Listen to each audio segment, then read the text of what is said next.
भोपाल में CM doctor Mohan Yadav ने कई मुद्दों पर मीडिया से चर्चा करी है। आइए आपको सुनाते हैं कि उन्होंने क्या चर्चा की है।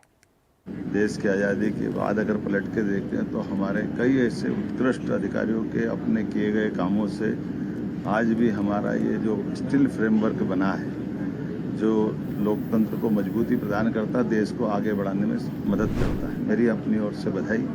आज अलग अलग श्रेणी के बहुत सारे लोगों को हमने पुरस्कार भी दिए हैं और मैंने कहा है कि जिन जिन नवाचारों के बलबूते पर लोगों ने पुरस्कार पाए हैं उसके शासन के सुचारू संचालन करने में क्या मदद हो सकती है, उस पर विचार करके उसको लगातार फॉलो करना चाहिए।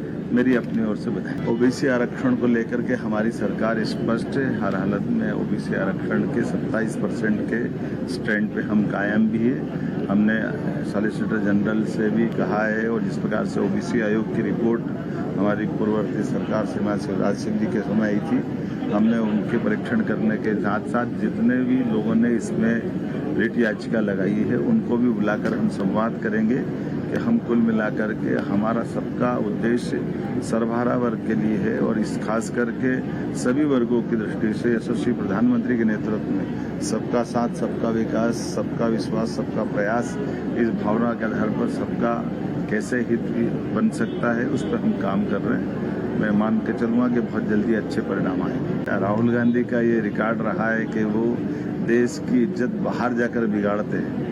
मैंने तो कहा कि बाबा महाकाल सद्बुद्धि दे, इस बार शायद वो ऐसा न करे, फिर भी अब उनके इच्छा पे है। एक चरित्र बन जाता व्यक्ति का कि हम अपने देश और देश के देशवासियों की इज्जत दुनिया में उनकी टोपी उछालने का काम न करे, उनकी इज्जत गिराने का काम न करे।